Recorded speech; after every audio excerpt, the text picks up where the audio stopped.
Hi guys, welcome to I dream. నేను మీ చాణక్య. చిట్టీలు అని చెప్పేసి మనం వింటూ ఉంటాం. సో మంత్లీ ఇంత అమౌంట్ అనేది కట్టుకుంటూ వెళ్తే ఆ చిట్టి మనం ఎప్పుడు డ్రా చేయొచ్చు ఇలాంటివన్నీ వింటుంటాం. కాకపోతే రీసెంట్ టైమ్స్లో అయితే చిట్టీలో పెట్టే అమౌంట్ ఏదో మ్యూచువల్ ఫండ్స్లో మనం ఇన్వెస్ట్ చేసామంటే దానిలో కూడా మంచి మంచి అమౌంట్స్ వస్తాయి అని చెప్పేసి కొంతమంది ఫైనాన్షియల్ గోల్ ప్లానర్స్ కానీ అండ్ అడ్వైజర్స్ అన్ని అడ్వైస్ ఇస్తూ ఉంటారు. అసలు ఎలా చేయాలి ఏంటి అనే దాని గురించి కూడా ఇప్పుడు మనతో పాటు డిస్కస్ చేయడానికి మరి సర్టిఫైడ్ ఫైనాన్షియల్ గోల్డ్ ప్లానర్ అయిన రాజేశ్వరి గారు ఇప్పుడు మనతో పడినారు. మేడం అడిగి తెలుసుకుందాం. Hi ma'am. Hello. Mutual funds అంటే ఎడ్యుకేషన్, ఎవరైతే ఎడ్యుకేషన్స్ ఉంటారో బాగా చదువుకున్న వాళ్ళందరికీ తెలిసి ఉంటుంది ఆ స్టాక్ మార్కెట్ కానీ. కాకపోతే మన ఇంటి పక్కనున్న వాళ్ళకి కూడా బాగా తెలిసింది ఏదైనా ఉంది అని అంటే సేవింగ్స్ విషయంలో చిట్టీలు. ఆ చిట్టీల బదులు మ్యూచువల్ ఫండ్స్ లో వేసుకుంటే బాగుంటుంది, మనకు సేఫ్ అండ్ సెక్యూర్ గా ఉంటుంది అని చెప్పేసి ఇలాంటివి వింటున్నాం. అసలు ఈ రెండింటికి ఉన్న డిఫరెన్సెస్ ఏంటి అది ఒకసారి మీరు చెప్పగలుగుతారా? సో ఈ చిట్టీలు ఏదైతే స్టార్ట్ చేస్తారో ఇవి టూ అండి. ఫస్ట్ బిజినెస్ క్లాస్ పీపుల్ ఉంటారు కదా, సో వాళ్ళకి ఎమర్జెన్సీ ఫండ్ నీడ్ ఉంటుంది. ఫండ్ నీడ్ ఉన్నప్పుడు వాళ్ళు ఏం చేస్తారంటే ఎక్కడొక్కడ చిట్టి వేస్తారు. లేటెస్తే నాది ఒక బిజినెస్ ఉంది, బట్ మీరు ఒక చిట్టి నడుపుతున్నారు. మీరు అంటారు నేను ఒక 5 lakhs 10 lakhs నేను చిట్టి నడుపుతున్నాను, మీరు జాయిన్ అవుతారా? సో నేను అంటాను ఓకే. సో నేను పార్టిసిపేట్ చేసి ఫస్ట్ సెకండ్ మంత్స్లోనే నాకు ఏవైతే ఫార్మాలిటీస్ ఉన్నాయో అవి ఫుల్ఫిల్ చేసి నేను ఆ అమౌంట్ని తీసుకొని నేను ఏ బిజినెస్లోనైనా పెట్టుకుంటాను. పెట్టుకొని ఎవ్రీ మంత్ మీకు ఇన్స్టాల్మెంట్స్ పే చేసుకుంటూ పోతాను. అది కూడా నార్మల్గా ఉన్న దానికంటే కొంచెం ఎక్కువ పే చేస్తాను. అండ్ నాకు వచ్చేది కూడా కొంచెం తక్కువే వస్తుంది ఇనీషియల్ది కాబట్టి. కొన్ని ఫ్యూ మంత్స్ దాకా స్టాండర్డ్ ఉంటుంది, ఆ తర్వాత వాళ్ళవి అమౌంట్ పెరుగుతూ ఉంటాయి కదా.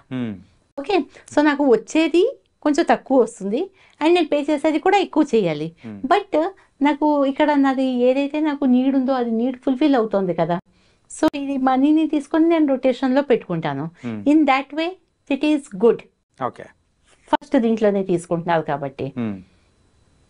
కొన్నిసార్లు మనకి ఎలాగైపోతాయి, కమిట్మెంట్ ఉంటుంది, అదే వాళ్ళు మా ఫ్రెండ్స్ కదా ఏమైనా అనుకుంటారు అని.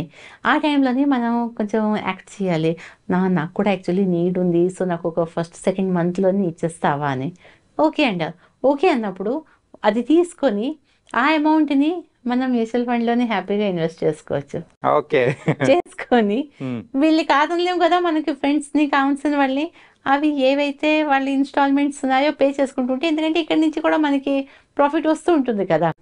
అవిను కావాలంటే కొంతమంది దాంట్లో నుంచి వేసుకొని కూడా వాళ్ళని హర్ట్ చేయకుండా మనం పే చేసామనుకోండి, లాస్ట్ సిటీలో వాళ్ళకి ఎంత వస్తుందో ఈ అమౌంట్ ఇక్కడ ఇన్వెస్ట్ చేసుకున్నాం కదా మనకి అంతకన్నా ఎక్కువ వస్తుంది.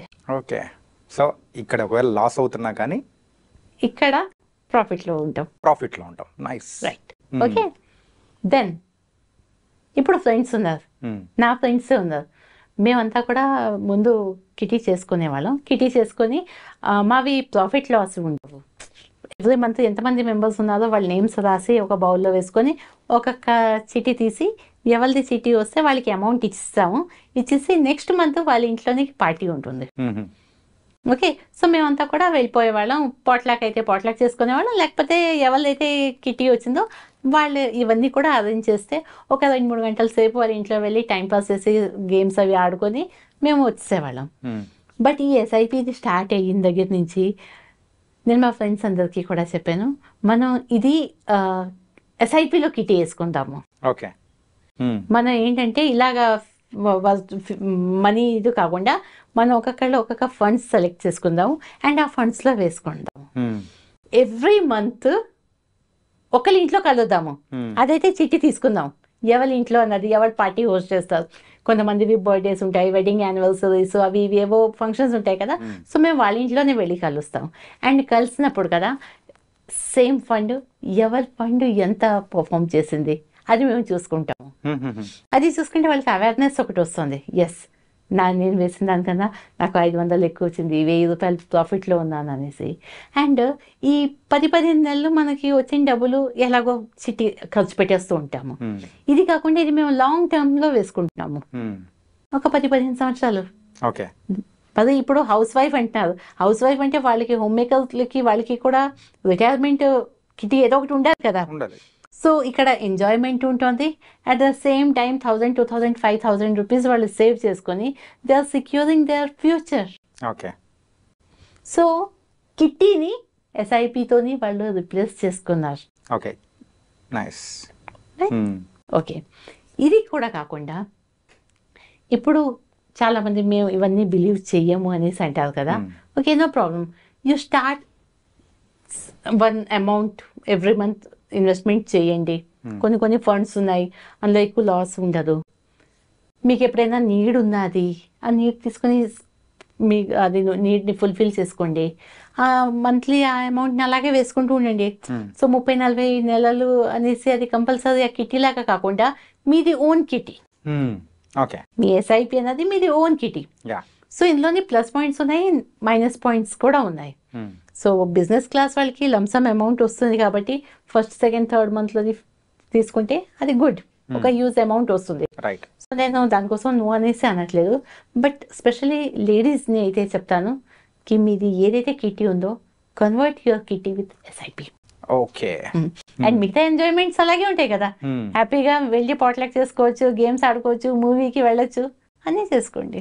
కాకపోతే ఏంటంటే దాన్ని ఇట్లా ఇన్వెస్ట్మెంట్ ప్లాన్ లోకి మనం కన్వర్ట్ చేసుకున్నామంటే అది మనకి ఇంకా ప్లసెస్ అనేది ఎక్కువ ఉంటాయి. కరెక్ట్. అండ్ యూజువల్ గా ఒక లంసమ్ అమౌంట్ అనేది ఉంటుంది. For example tier 2 cities, normal గా ఒక డిస్టిక్ హెడ్ క్వార్టర్స్ అట్లా ఉన్నోళ్ళు ఎక్కువగా ఏమనుకుంటుంటారు అంటే ఒక లంసమ్ అమౌంట్ ఎవరికైనా ఇచ్చారు అంటే ఒక 1 lakh 3 lakhs అలా ఉందంటే ఎఫ్డీలో వేసేసుకోరా బాబు, ఉంటుంది సేఫ్ గా, నీకు మంత్లీ ఇంత అమౌంట్ వస్తుంది కదా అని అంటారు. సో అలాంటి వాళ్ళకు మ్యూచువల్ ఫండ్స్ మీద కొంచెం అంటే అవేర్నెస్ తీసుకురావాలంటే సో డిఫరెన్స్ ఏమంటారు మ్యూచువల్ ఫండ్స్ కి అండ్ ఎఫ్డీకి? ఎఫ్డీ అన్నది అదే చెప్తున్నాను కదా, ఎఫ్డీలో ఒక టైం దాకా మ్యూచువల్ ఫండ్ అనేది ప్రతి ఒక్కరికి ఆ కాన్సెప్ట్ తెలియదు. నేను చాలా మంది దగ్గర వెళ్తుంటాను, మీరు టైర్ 2 అనేసి కూడా మాట్లాడద్దు. Even there are people in Hyderabad, senior citizens అన్న కొంచెం వయసులో ఉన్న వాళ్ళు ఏమంటారంటే అమ్మో భయం, రిస్క్ అంటారు. సో ఆ భయం, రిస్క్ అన్నది అది ఒకటి క్రియేట్ చేశారు. Pressure cooker is also risky, FD is also risky. ఇప్పుడు ఎఫ్డీలో నేను 5 సంవత్సరాల కోసం పెట్టుకున్నాను, నేను 2 సంవత్సరాల్లోనే తీస్తాను. నేను తీసినప్పుడు నేను పెట్టింది నాకు మొత్తం 100% వస్తుందా, విత్ ఇంట్రెస్ట్ వస్తుందా? అక్కడ సమ్ అమౌంట్ వాళ్ళు డిడక్ట్ చేస్తారు కదా. నేను ఒక ఇన్సూరెన్స్ పాలసీ తీసుకుంటాను, తీసుకుని 3 సంవత్సరాల దాకా నేను కంపల్సరీగా కట్టాలి, లైవ్ ఉండాలి అంటే. 3 సంవత్సరాల తర్వాత నేను ఒకవేళ నేను అది విత్డ్రా చేసుకోవాలంటే నాకు ఒక 60-70% ఎంతో వస్తుంది. అక్కడ కూడా నా అమౌంట్ పోతుంది. అక్కడ జనాలకి రిస్క్ అనిపించట్లేదు. మ్యూచువల్ ఫండ్ అనగానే ఏమనుకుంటున్నారంటే ఇది మొత్తం స్టాక్ మార్కెట్ లో పెడతారు, జీరో అయిపోతుంది. బట్ జీరో అన్నది ఎప్పుడు కూడా అవ్వదు. జీరో ఎప్పుడు కూడా అవ్వదు. సో వాళ్ళకి కొంచెం ఎక్స్ప్లెయిన్ చేయడానికి మాకు ప్రాబ్లం అవుతూ ఉంటుంది. బట్ ఏంటంటే ఎఫ్డీది మనం పెట్టినప్పుడు నేను ఒక ఎక్స్ అమౌంట్తో పెడుతున్నాను, బట్ రెన్యూవల్ టైంకి వచ్చేసరికి దాన్ని తగ్గుతుంది. ఇప్పుడు ఎఫ్డీ రేట్స్ ఎక్కడ కూడా పెరగట్లేదు, తగ్గుతుంది. తగ్గినప్పుడు నెక్స్ట్ ఆ అమౌంట్ మళ్ళీ మనకి తక్కువ రిటర్న్స్ వస్తాయి కదా. అలాంటి వాళ్ళ కోసం ఏంటంటే మేము ఏం చెప్తాము, ఓకే నో ప్రాబ్లం, మీరు 1,00,000 రూపాయలు ఇన్వెస్ట్ చేయాలనుకుంటున్నారు కదా, మీరు 75,000 మీరు ఎఫ్డీలో పెట్టుకోండి, నాకు 25,000 ఇవ్వండి. ఓకే, సో దానికి దీనికి డిఫరెన్స్ చూడండి. అండ్ నేను బెట్ చేస్తాను వాళ్ళకి 75,000లోని whatever they are getting కదా, దానికన్నా మోర్ దాన్ ఇక్కడ నాకు 25,000 వస్తుంది. ఇది మ్యూచువల్ ఫండ్స్ లో, మ్యూచువల్ ఫండ్ లోని వాళ్ళకి ఇన్వెస్ట్ చేసిన దాన్ని బట్టి అంటే ఈక్వల్ టైప్ లో వస్తుందా? ఈక్వల్ దాంట్లోనే రిటర్న్స్ ఎక్కువే చూపిస్తుంది ఇందులోనే. ఓకే, అక్కడ 10 సంవత్సరాల కోసం అనేసి వాళ్ళు 8% పెడతారు, నాకేమో ఇక్కడ 10-12% నాకు వస్తుంది. అక్కడ ముట్టుకోదు, అక్కడ తీసినప్పుడు ఇక్కడ తీయండి, అంతేకాని ఇక్కడ తీస్తాను నేను అక్కడ ఉంచుతాను అనేసి వద్దు. టర్మ్స్ అండ్ కండిషన్స్ అక్కడ కూడా, ఎందుకంటే మీకేమో అక్కడ ఎక్కువ పెట్టమని ఇచ్చాను, ఇది ఓన్లీ ఫర్ మీ కాన్ఫిడెన్స్ రావడం కోసం అనేసి నేను ఇక్కడ పెట్టేస్తున్నాను. సో అది అప్పుడు మెల్లిమెల్లిగా వాళ్ళకి కాన్ఫిడెన్స్ వస్తుంది, చూస్తారు, అది హ్యాండీగా ఉంటుంది. వాళ్ళ దగ్గర వెళ్ళి కూర్చొని ఒక 5,000 తీద్దామా, ఒక 2,000 రూపాయలు తీద్దామా అనేసి అది ఇన్వెస్ట్మెంట్స్తో ఎలాగ రెడ్యూమ్ చేస్తారో అది కూడా చూపిస్తాను. సో ఇక్కడ ఏంటంటే ఎడ్యుకేట్ చేస్తాము. మేము ఎప్పుడు కూడా ఏది కూడా ప్రోడక్ట్ సేల్ చేయమండి, మేము కాన్సెప్ట్ సేల్ చేస్తాము అండ్ మేము ఎడ్యుకేట్ చేస్తాము. సో మనం ఎడ్యుకేట్ చేయగానే వాళ్ళకి కూడా తెలుస్తుంది. గ్రాడ్యువల్లీ వాళ్ళు ఇప్పుడు నా దగ్గర ఒకటి వింటారు, అది ఎక్కడో అక్కడ వాళ్ళ పిల్లల దగ్గర, వాళ్ళ ఫ్రెండ్స్ దగ్గర ఎక్కడైనా ఆ పదంని మళ్ళీ వీళ్ళు వాడతారు, చెప్తారు, వాళ్ళు కూడా బాగుంది అన్నారంటే అయితే అవును కదా నిజమే అనేసి మెల్లిమెల్లిగా వాళ్ళకి కాన్ఫిడెన్స్ వస్తుంది. ఓకే. ఇప్పుడు బైక్లు ఉన్నాయి, బైక్లోని స్లోగా వెళ్ళి మంచిగా డెస్టినేషన్కి వెళ్ళే వాళ్ళు ఉన్నారు, బైక్ దొరికింది కదా అనేసి జూమ్ జామ్ అని చేసి యాక్సిడెంట్లు చేసేవాళ్ళు ఉన్నారు. Right. So it depends how you are dealing with your money. Nice. కాకపోతే మీరు చెప్పిన దాంట్లో ఒక లైవ్ ఎగ్జాంపుల్ మాత్రం మీ క్లయింట్స్ కి ఏదైతే ఇచ్చారో అది మాత్రం నాకు బాగా నచ్చింది. ఎస్, ఏంటంటే ₹1,00,000 ఉన్నప్పుడు దాన్ని ఒక 75,000 FD లో పెట్టుకోండి, 25,000 మాత్రం నాకు మ్యూచువల్ ఫండ్స్ లో పెట్టండి. పెట్టండి. రెండు దానిలోంచి వచ్చే అమౌంట్స్ అంటే లాభం ఏదైతే ఉందో రెండు ఈక్వల్ అయిపోతాయి. That was nice. అది మ్యూచువల్ ఫండ్స్ యొక్క బ్యూటీ. బికాస్ ఆ ప్రోడక్ట్ అంత మంచిది కాబట్టి మేము అంత కాన్ఫిడెన్స్ గా వెళ్ళి చెప్తున్నాం వాళ్ళ దగ్గర. రైట్. లేకపోతే 25,000 అక్కడ పెట్టండి, 75 నాకు ఇవ్వండి అనొచ్చు. నో, 75 అక్కడ పెట్టండి. ఓకే. అండ్ మీకు దాని మీద కాన్ఫిడెన్స్ రావాలి అనేసి నేను మీకు చెప్తున్నాను, అంతేకాని nothing else. Thank you so much ma'am. నుంచి చాలా చక్కగా వివరించారు. సో గైస్, మరి చిట్టీలో మనం ఇన్వెస్ట్ చేస్తూ ఉంటాము, అలాగే మ్యూచువల్ ఫండ్స్లో. అసలు రెండు దానిలలో మనం దేంట్లో ఇన్వెస్ట్ చేసుకుంటే మనకి ఎంత లాభం వస్తుంది, అండ్ ఇంకొకటి ట్రెడిషనల్ వేలో అయినా FDలో ఇన్వెస్ట్ చేసుకుంటే ఎంత వస్తుంది, అండ్ మ్యూచువల్ ఫండ్స్లో ఇన్వెస్ట్ చేసుకుంటే ఏది లాభంగా వస్తుంది అనే దాని గురించి కూడా మన ఫైనాన్షియల్ గోల్ ప్లానర్ చాలా చక్కగా వివరించారు. సో మరో ఇంటర్వ్యూతో మళ్ళీ కలుద్దాం. అంతవరకు take care. This is your Chanakya.